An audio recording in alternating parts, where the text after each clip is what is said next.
안녕하세요. It 바이블입니다. 오늘 묵상할 말씀은 스가랴 6장 9절에서 15절까지의 말씀입니다. 먼저 오늘 말씀을 읽겠습니다. 주님께서 나에게 말씀하셨다. 너는 사로잡혀간 사람들, 곧 헬데와 도비야와 여다야에게서 예물을 받아라. 그들이 바빌론에서 와서 지금 스바냐의 아들 요시아의 집에 와 있으니 너는 오늘 그리로 가거라. 너는 은과 금을 받아서 그것으로 왕관을 만들고 그것을 여호사닥의 아들 여호수아 대제사장의 머리에 씌워라. 너는 그에게 이렇게 말하여라. 나 만군의 주가 이렇게 말한다. 이 사람을 보아라. 그의 이름은 세삭이다. 그가 제자리에서 세삭처럼 돋아나서 주의 성전을 지을 것이다. 그가 주의 성전을 지을 것이며 위엄을 갖추고 왕자에 앉아서 다스릴 것이다. 한 제사장이 그 왕자 곁에 설 것이며 이 두 사람이 평화롭게 조화를 이루며 함께 일할 것이다. 그 왕관은 헬데와 도비야와 여다야와 스바냐의 아들 헨, 곧 요시아를 기념하려고 주님의 성전에 둘 것이다. 먼 곳에 사는 사람들이 와서 주님의 성전 짓는 일을 도울 것이다. 그때야 너희가 만군의 주님께서 나를 너희에게 보내셨다는 것을 알게 될 것이다. 너희가 주 너희 하나님께 진심으로 순종하면 이 일이 이루어질 것이다.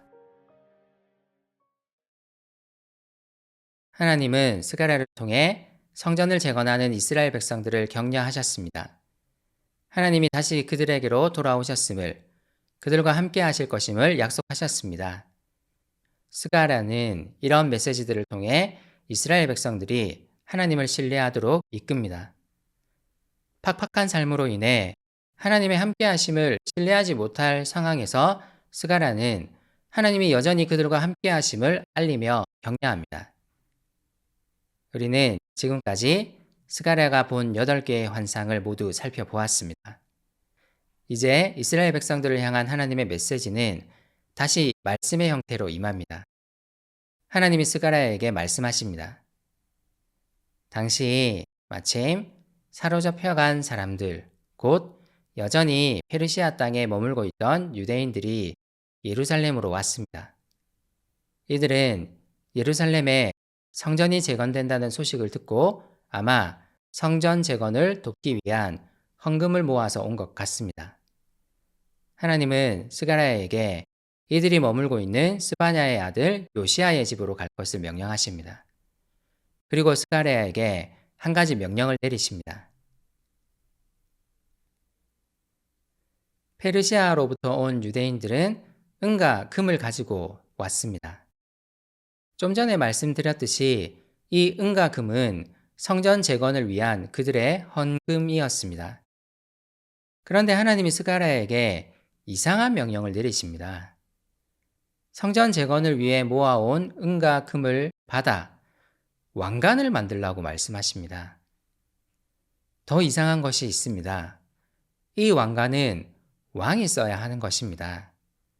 그런데 하나님은 이 왕관을 당시 귀환한 사람들의 지도자이며 유다 지파로서 왕족이었던 스룹바벨에게 씌우라고 말씀하지 않으십니다. 대제사장이었던 여호수아에게 씌우라고 명령하십니다.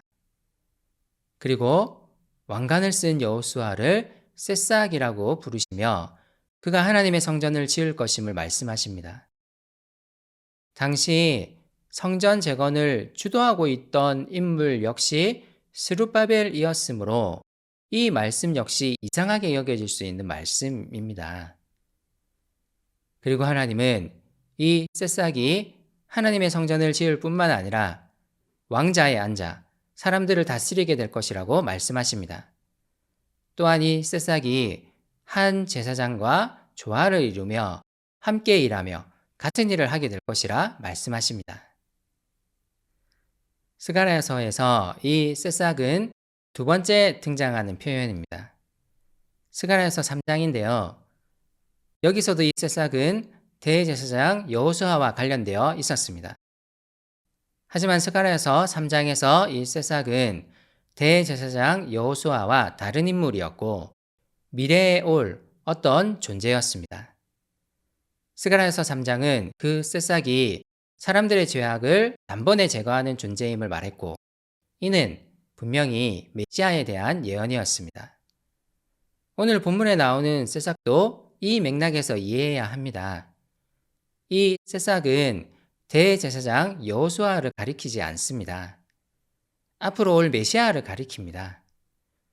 대제사장 여호수아가 왕이 쓰는 왕관을 쓴 모양은 이 메시아가 백성들의 죄를 위해 하나님께 제물을 드리는 제사장의 역할을 할 뿐만 아니라 왕으로서 사람들을 다스릴 것을 의미하는 이미지입니다. 왕과 제사장이 조화를 이루고 함께 일한다는 13절의 언급도 이 메시아가 왕과 제사장의 역할을 모두 할 것임을 보여주는 언급입니다. 스가랴는 지금 곧 오실 메시아에 대해 예언하고 있습니다. 뿐만 아닙니다. 15절을 살펴보십시오. 스가랴는 먼 곳에 있는 사람들이 와서 주님의 성전 짓는 일을 도울 것이다 하고 예언합니다.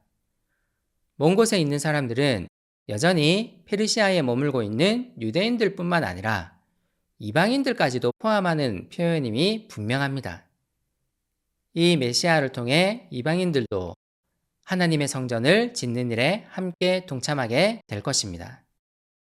이것은 상징적인 표현입니다. 이방인들 역시 하나님의 백성이 될 것임에 대한 은유적인 표현입니다. 그리고 이 예언은 예수님을 통해 성취되었습니다. 예수님은 성전의 모퉁이 돌이 되셨고, 우리는 한 성령 안에서 하나님의 성전으로 함께 지어져 갑니다. 우리를 하나님의 성전으로 만들어 가시는 그분의 은혜를 묵상하며 감사를 드립시다.